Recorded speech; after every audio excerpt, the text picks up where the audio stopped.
चंदा लेने को लेकर राजनीति शुरू। बीजेपी ने कहा यही है आपका असली चेहरा। आम आदमी पार्टी ने आरोपों से किया इनकार, कहा किसी भी तरह की जांच के लिए हैं तैयार। स्वच्छ राजनीति का दावा करने वाली पार्टी पर फर्जीवाड़े का आरोप। आवाम नामक संस्था ने प्रेस कॉन्फ्रेंस कर आम आदमी पार्टी पर फर्जी कंपनियों से चंदा लेने का लगाया आरोप। विज्ञापन विवाद गहराया। आम आदमी पार्टी और बीजेपी ने एक दूसरे की चुनाव आयोग से की शिकायत। बीजेपी ने राजनीति करने का तो आपने समाज के अपमान का लगाया आरोप।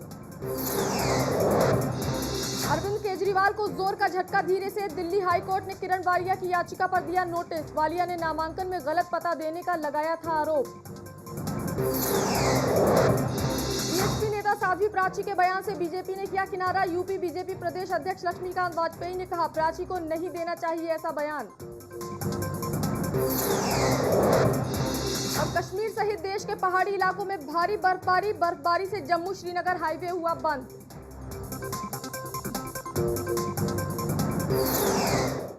नमस्कार, बहुत बहुत स्वागत है आपका खबरें अभी तक में। मैं हूं आपके साथ आयशा हनफी। आवाम नाम की एक गुमनाम संगठन ने सबूतों के साथ आम आदमी पार्टी पर बड़ा आरोप लगाया है। एनजीओ आवाम के मुताबिक आपने फर्जी कंपनियों से 2 करोड़ रुपए चंदा लिया है। एनजीओ का कहना है कि आपने हेम प्रकाश नाम के एक ही शख्स से अलग अलग 4 कंपनियों के जरिए चंदा लिया है। चारों कंपनियों से 50-50 लाख रुपए आपको चंदे में मिले हैं और चौंकाने वाली बात यह है कि इन सभी कंपनियों का रजिस्टर्ड पता झुग्गियों में है। सभी ट्रांजैक्शन पिछले साल अप्रैल के बताए जा रहे हैं। इस संगठन की ओर से प्रेस कॉन्फ्रेंस में गोपाल गोयल ने आशंका जताई है कि आम आदमी पार्टी ने लोकसभा चुनाव के लिए टिकट बेचे थे, जिसका पैसा इस तरह से लिया गया है। आप वॉलंटियर्स एक्शन मंच यानी आवाम ने प्रेस कॉन्फ्रेंस में बताया कि आम आदमी पार्टी भले ही दावा करती है कि वो 50,000 रुपए या इससे ज्यादा चंदा देने वालों का वेरिफिकेशन करती है, लेकिन सच्चाई इससे अलग है। संगठन के कार्यकर्ता गोपाल गोयल ने दावा किया कि आम आदमी पार्टी ने एक ही शख्स के नाम पर बनी 4 फर्जी कंपनियों से 50-50 लाख रुपए यानी 2 करोड़ रुपए का चंदा लिया है। गोपाल गोयल ने कहा कि चारों ट्रांजैक्शन रात को ठीक 12 बजे हुए हैं, जिससे ये शक गहरा जाता है। गोयल ने कहा कि ये सारा लेन देन टैक्स बचाने के लिए किया गया है। जब हमने तहकीकात की तो पाया कि जिन कंपनियों से आपने चंदा लिया है वो फर्जी हैं। कंपनियां क्या करती हैं, कहां से चलती हैं और इनका डायरेक्टर कौन कौन है, कुछ भी मालूम नहीं। इनका पता झुग्गियों में दिया गया है और वहां जाने पर कोई इनके बारे में नहीं जानता।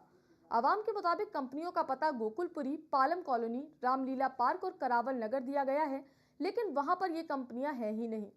गोयल ने बताया कि ये कंपनियां हेम प्रकाश शर्मा नाम के किसी शख्स की हैं। सर्टिफाइड कॉपीज के लिए भी अप्लाई कर चुके हैं, फीस पे कर चुके हैं। आपकी वेबसाइट पे ही जाके उनका डाटा चेक कर रहा था तो मुझे पता चला 50-50 लाख की 4 ऐसी डोनेशंस हैं जो बोगस कंपनीज ने दी हैं। उन बोगस कंपनीज का नाम है Skyline Metal and Alloys Private Limited, Gold Mine Buildcon Private Limited, Infolance Software Solutions Limited, Sun Vision Agencies Private Limited. उधर बीजेपी ने आवाम नामक संस्था के खुलासे पर प्रतिक्रिया दी है। बीजेपी नेताओं का कहना है कि इस खुलासे से साबित होता है कि आम आदमी पार्टी का असली चेहरा कैसा है। जो पार्टी दूसरों पर आरोप लगाती है और खुद को साफ सुथरा बताती है तो उसके चेहरे पर नकाब धीरे धीरे हट रहा है और इसे दिल्ली की जनता भी देख रही है और इसका जवाब वो मतदान के दौरान देगी।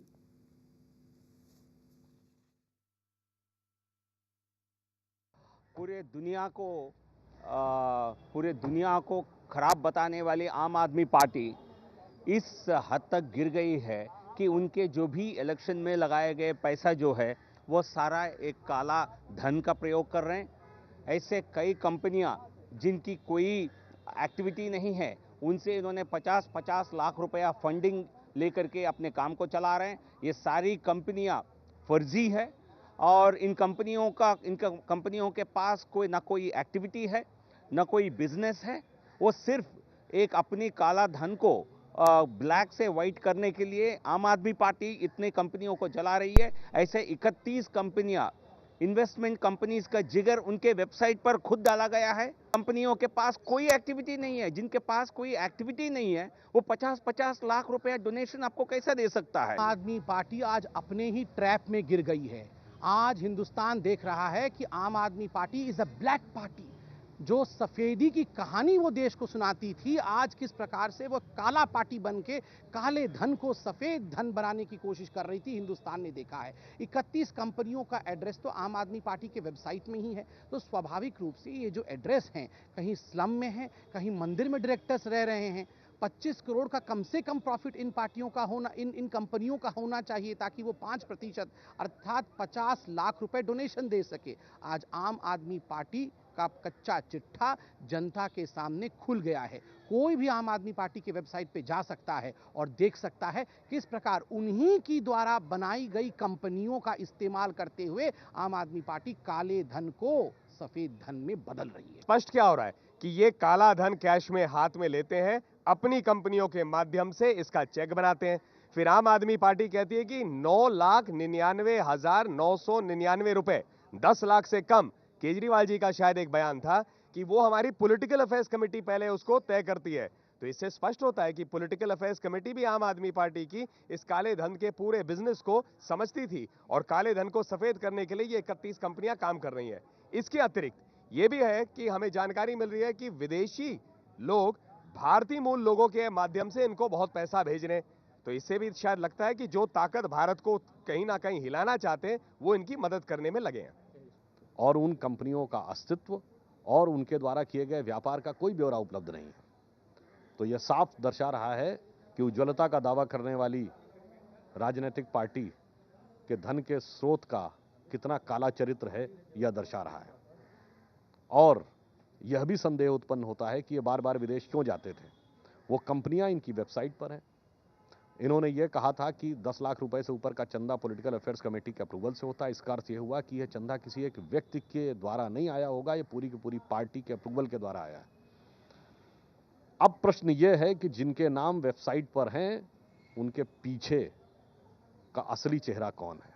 मुझे लगता है कि शुचिता का दावा की राजनीति आज इतनी उल्टी पड़ी है आम आदमी पार्टी को कि उस पर मुझे एक ही लाइन याद आती है उनके लिए कि ये क्या हो गया इनकलाबे ज़माना, दरी तन गई बिछ गया शामियाना। उधर फर्जी कंपनियों से चंदा लेने के सवाल पर आम आदमी पार्टी ने प्रतिक्रिया दी है। प्रतिक्रिया देते हुए आम आदमी पार्टी ने कहा है कि वो जांच के लिए तैयार हैं। अगर कुछ भी गलत है तो उनके खिलाफ केस दर्ज कराया जाए और जांच करके कार्रवाई भी की जाए। हम चारों लोग यहाँ बैठे हुए हैं। आम आदमी पार्टी का दफ्तर, एक मिनट, आम आदमी पार्टी का दफ्तर है, अरविंद केजरीवाल का घर सबको पता है। आप दोबारा जांच करा लीजिए, जहाँ आप सीबीआई से जांच करा लीजिए, एनफोर्समेंट डायरेक्टरेट जांच करा लीजिए, आईबी से जांच करा लीजिए, पुलिस से जांच करा लीजिए, आप आर्मी से जांच करा लीजिए और अगर हो सके तो गिरफ्तार कर लीजिए हम लोगों को। देखिए, दो एक चीज़ मैं इस पर कहना चाहता हूँ। हमने शायद 3-4 दिन पहले भी कहा था, चुनाव का आखिरी हफ्ता है और उससे 2-3 दिन पहले तमाम तरह का कीचड़ उछाला जाएगा। पिछली बार भी हुआ था, इस बार भी हुआ है। अभी तो ये हुआ है, आने वाले 2-3 दिनों में और कुछ भी होगा। आप देखते जाइए, जब केंद्र सरकार बौखलाई होती है और इतनी घबराई होती है तो क्या कुछ होगा, आप देखते जाइए। आम आदमी पार्टी ने पहले दिन से कहा है, हम हर किसी जांच के लिए तैयार हैं। हम आमंत्रित करते हैं सरकार को कि आप जांच कीजिए, सिर्फ साधारण जांच ना कीजिए, आप कोई ऐसा तरीका हो कानूनी तौर पे 7 तारीख से पहले अगर आप जांच करवा सकते हो, कृपया जांच कीजिए। देश की जनता के सामने लाइए, बताइए किस किस अपराध के किस किस धारा का उल्लंघन हुआ है। जो अपराधी है उसको सजा दिलवाने का तत्काल प्रबंध कीजिए। के चुनाव के लिए भारतीय जनता पार्टी को ऐसी ओछी राजनीति से बचना चाहिए। कांग्रेस के लोगों ने पहले यही काम किया, वही काम अब उनका दूसरा भाई भाजपा कर रहा है। दोनों काला धन का पैसा खाते हैं, दोनों फॉरेन का पैसा खाते हैं, दोनों हर तरीके के गलत धंधे में शामिल हैं। इनको राजनीति में अगर पारदर्शिता और चंदे की पारदर्शिता चाहिए, खुली बहस करें जनता के बीच। आगे बढ़ेंगे। दिल्ली हाईकोर्ट ने आम आदमी पार्टी चीफ अरविंद केजरीवाल को नोटिस जारी किया है। ये नोटिस नई दिल्ली विधानसभा सीट से उनकी उम्मीदवारी को चुनौती देने वाली एक याचिका पर जारी किया गया, जो उनके खिलाफ चुनाव लड़ रही कांग्रेस नेता किरण वालिया ने दायर की है। हाईकोर्ट में दायर याचिका में कांग्रेस नेता किरण वालिया ने अरविंद केजरीवाल का नामांकन पत्र स्वीकार किए जाने को चुनौती दी है। उनका कहना है कि नामांकन के वक्त केजरीवाल ने अपना पता गलत बताया है।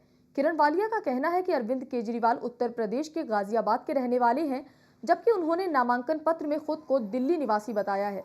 ऐसे में गलत जानकारी दिए जाने के आधार पर उनका पर्चा रद्द होना चाहिए। वालिया का आरोप है कि अरविंद केजरीवाल ने दिल्ली का वोटर बनने के लिए अपने घर का गलत पता दिया है।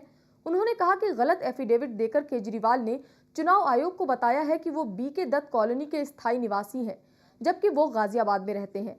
वालिया ने मांग की है कि केजरीवाल का नाम मतदाताओं की सूची से हटाया जाए और इस मामले में जांच के आदेश दिए जाएं। इससे पहले वालिया ने आरोप लगाया था कि केजरीवाल ने चुनाव आयोग को दिए हलफनामे में अपने खिलाफ चल रहे एक क्रिमिनल केस का जिक्र नहीं किया। ऐसे में जानकारी छिपाए जाने की वजह से उनका नामांकन रद्द किया जाना चाहिए। वालिया की याचिका पर सुनवाई करते हुए हाईकोर्ट ने अरविंद केजरीवाल को नोटिस जारी करके जवाब देने को कहा है।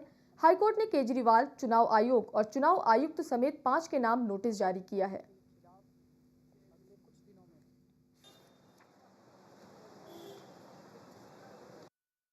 मुझे खबर आई है कि उनको नोटिस इश्यू हो गया है। ये अपने आप में बहुत बड़ी एक अचीवमेंट है, क्योंकि उनको तो नोटिस कोई दे नहीं सकता था ना, इलेक्शन कमीशन या कोई और नोटिस दे नहीं रहे थे। रोज वो धज्जियां उड़ा रहे कानून की, कानूनी संस्थाओं की और संविधान की। अब मुझे ऑर्डर पढ़ लेने दीजिए।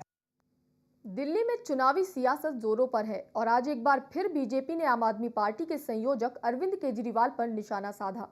बीजेपी ने अपने विज्ञापन में केजरीवाल को उपद्रवी गोत्र का बताया है। बीजेपी के इस विज्ञापन हमले के बाद केजरीवाल की प्रतिक्रिया आई है। केजरीवाल ने विज्ञापन को जातिगत हमला करार दिया है और खुद को अग्रवाल समाज का बताया है। केजरीवाल ने आरोप लगाया कि बीजेपी ने अग्रवाल समाज को ही उपद्रवी गोत्र करार दिया है। केजरीवाल ने इसे अग्रवाल समाज का अपमान बताते हुए लिखा है कि आज बीजेपी ने पूरे अग्रवाल समाज को ही उपद्रवी बता दिया। उन्होंने मेरे गोत्र को उपद्रवी गोत्र लिख दिया। बीजेपी की लड़ाई मुझसे हो सकती है, वो पूरे अग्रवाल समाज को उपद्रवी कैसे कह सकती है।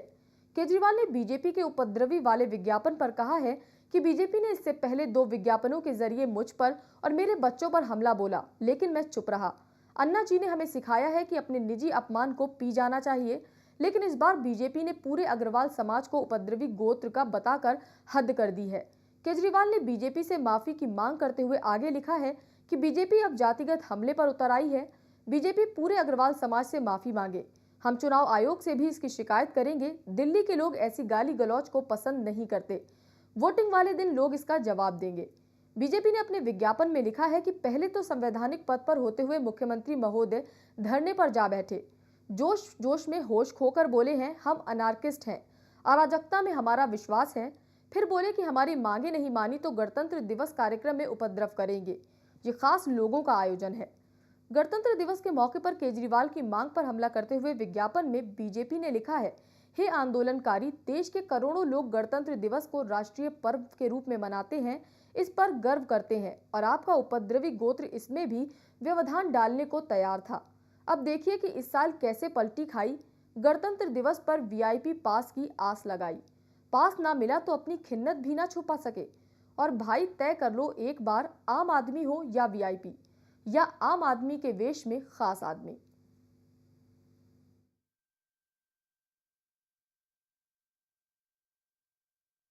उपद्रवी बताया है। उन्होंने लिखा है कि मैं उपद्रवी गोत्र से हूं। भाजपा की लड़ाई मुझसे हो सकती है। उन्हें जो कहना मेरे बारे में कहे। वो पूरे अग्रवाल समाज को उपद्रवी कैसे कह सकते हैं? ये तो बिल्कुल गलत है। भारतीय जनता पार्टी को पूरे अग्रवाल समाज से माफ़ी मांगनी चाहिए और इसकी शिकायत हम इलेक्शन कमीशन से करेंगे, क्योंकि बीजेपी अब जातिगत हमलों पे उतर आई है और दिल्ली के लोग इस किस्म की गाली गलौज की राजनीति पसंद नहीं करते। दिल्ली के लोग चुनाव वाले दिन इसका जवाब देंगे। उधर आम आदमी पार्टी के संयोजक और सीएम कैंडिडेट अरविंद केजरीवाल के खिलाफ बीजेपी का विज्ञापन वार सोमवार को भी जारी रहा। लगातार तीसरे दिन अखबारों में बीजेपी ने विज्ञापन के जरिए केजरीवाल पर निशाना साधा। ताजा विज्ञापन में बीजेपी ने केजरीवाल को उपद्रवी गोत्र का बताया, जिस पर युद्ध जैसी स्थिति बन गई है। केजरीवाल की तरफ से कड़ी प्रतिक्रिया जाहिर करने के बाद अब बीजेपी ने भी आप पर विज्ञापन को जातिगत रंग देने का आरोप लगाया है।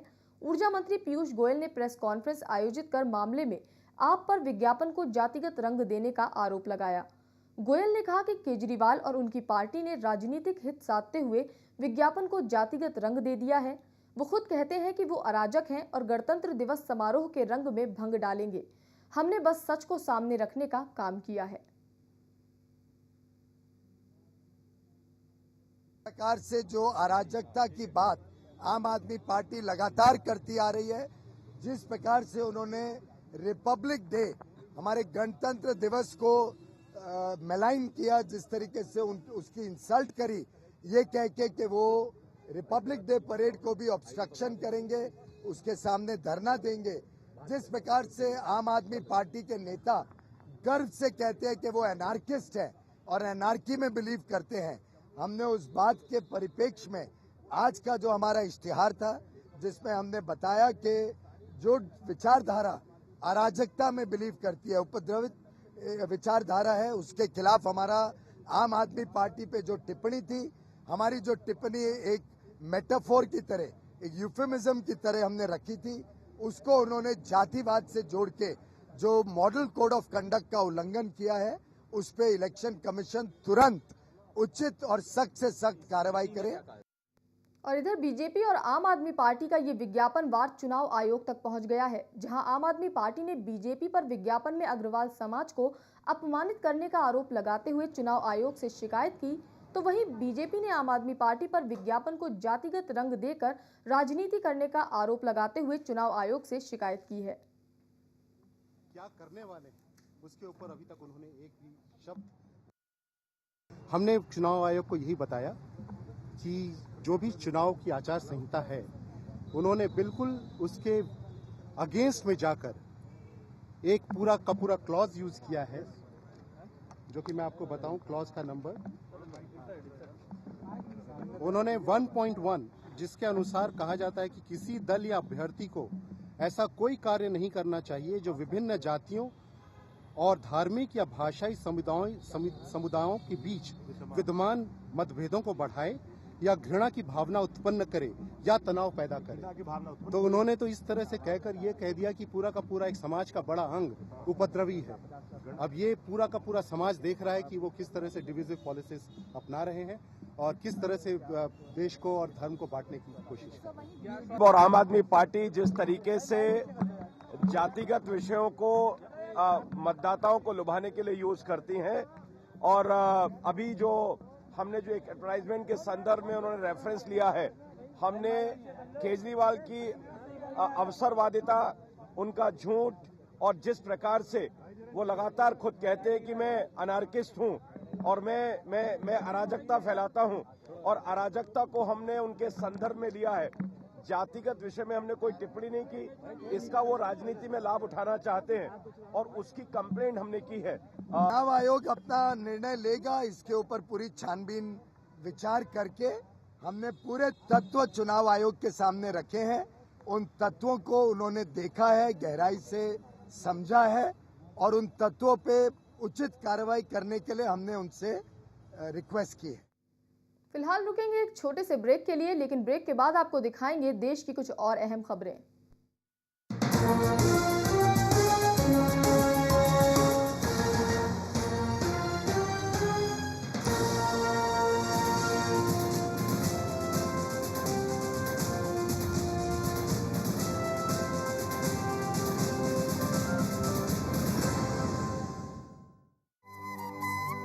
संस्कार से सम्मान तक, अत्याचार से अपमान तक, सेहत से निदान तक, रसोई से पकवान तक, फैशन से मुस्कान तक, संस्कृति से पहचान तक। देखिए महिलाओं के जीवन के हर पहलू। नारी, सोमवार से शनिवार शाम 6:30 बजे सिर्फ खबरें अभी तक पर।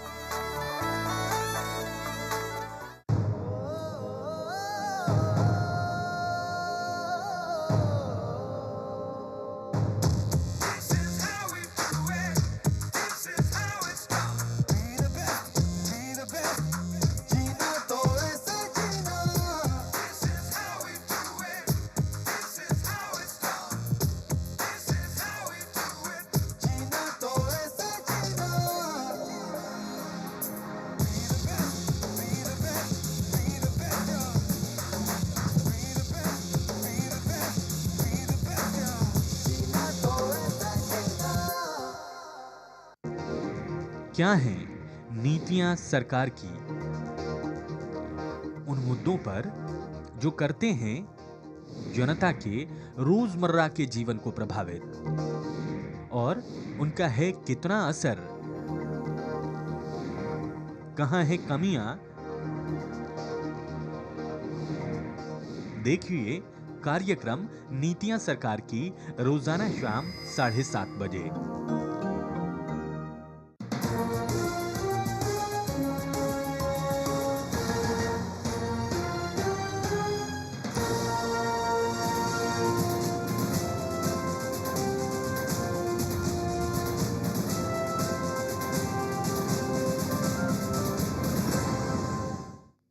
ब्रेक के बाद एक बार फिर स्वागत है आपका। आगे बढ़ेंगे। दिल्ली विधानसभा चुनाव से ठीक पहले बीजेपी में सोमवार को हाई वोल्टेज ड्रामा देखने को मिला। प्रदेश में पार्टी की सीएम उम्मीदवार किरण बेदी के प्रचार प्रमुख नरेंद्र टंडन ने सुबह पार्टी से इस्तीफा देते हुए कहा था कि वो बेदी के व्यवहार से खफा हैं। उन्होंने पार्टी अध्यक्ष अमित शाह को इस बाबत पत्र भी भेजा था, लेकिन दिन ढलते ढलते टंडन ने अपना इस्तीफा वापस ले लिया है। गौरतलब है कि किरण बेदी को सीएम उम्मीदवार घोषित किए जाने के बाद से ही पार्टी के अंदर विरोध के कई स्वर मुखर हो गए थे, लेकिन पार्टी अध्यक्ष अमित शाह ने पार्टी के अंदर ऐसे किसी घमासान से साफ इनकार कर दिया था। जबकि टंडन का इस्तीफा और फिर वापसी संगठन के अंदर मचे बवाल को लेकर नई कहानी बयान करता है। टंडन ने किरण बेदी पर कार्यकर्ताओं से गलत व्यवहार का भी आरोप लगाया है।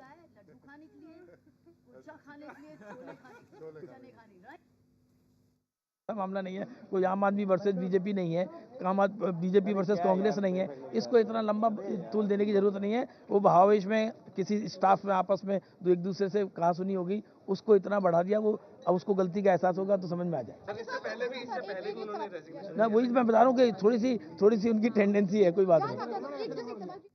दिल्ली विधानसभा चुनाव में 4 दिन का वक्त रह गया है। ऐसे में बीजेपी आज अपना विजन डॉक्यूमेंट लेकर आ सकती है। पार्टी ने इस बार घोषणा पत्र की जगह विजन डॉक्यूमेंट लाने का फैसला किया है। बीजेपी का कहना है कि इसमें दिल्ली को लेकर प्रधानमंत्री नरेंद्र मोदी और सीएम उम्मीदवार किरण बेदी के विजन को सामने रखा जाएगा।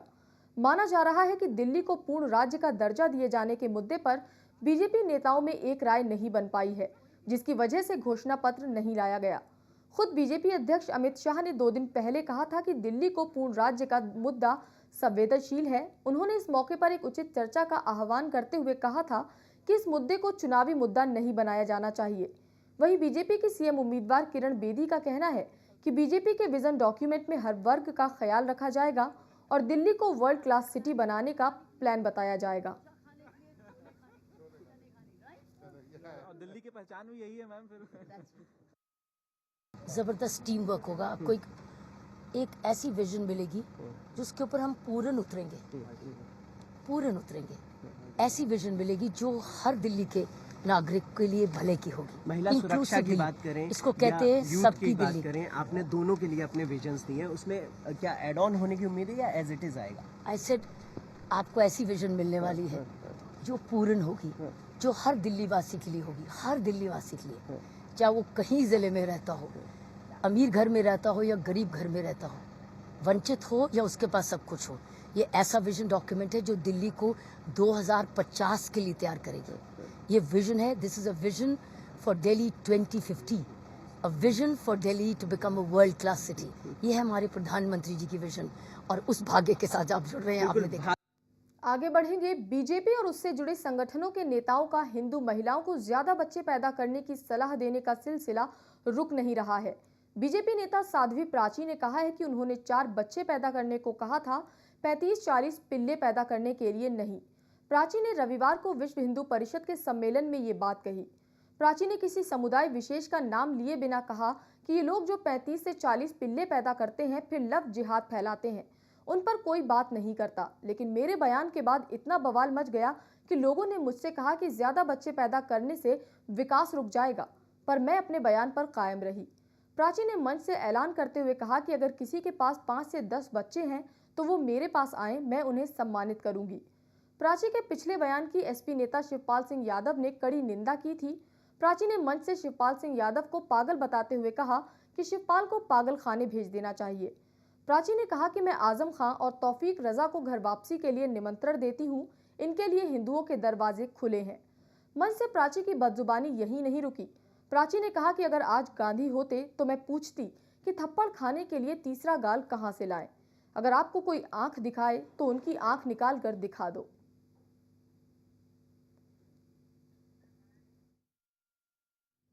बीजेपी ने साध्वी प्राची के बयान से किनारा कर लिया है। यूपी बीजेपी अध्यक्ष लक्ष्मीकांत वाजपेयी ने कहा कि साध्वी प्राची से इस बाबत में बात करूंगा, इस तरह का बयान देना गलत है।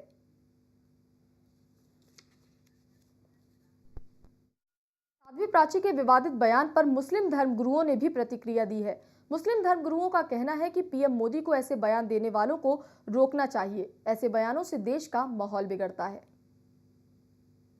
बयान है कि इसके खिलाफ हुकूमत को सीरियसली एक्शन लेना चाहिए, क्योंकि वरना तो मुसलमान सड़कों पे निकल के एहतिजाज करने के लिए मजबूर हो जाएगा, क्योंकि मुसलमान इस किस्म के बेहुदा बयानात को बर्दाश्त करना उनके लिए मुश्किल है। और कोई मुसलमानों की तरफ से इस किस्म के कोई भी बयानात नहीं आ रहे हैं जिसकी की बुनियाद पर आप इतना बेहुदा बयान दें। आज हमने जिस तरह से पूरे भारत के अंदर जो माहौल चल रहा है, उन्हें इस बात का ख्याल ज़रूर करना चाहिए कि इस मुल्क को आगे बढ़ाने की बात करनी चाहिए, मुल्क की तरक्की की बात करनी चाहिए, आपसी भाईचारगी की बात करनी चाहिए, सारे धर्मों को लेकर चलने की बात करनी चाहिए। इसका उनको ज़रूर सोचना चाहिए। फिलहाल मेरे साथ इस बुलेटिन में इतना ही। दीजिए इजाज़त। नमस्कार।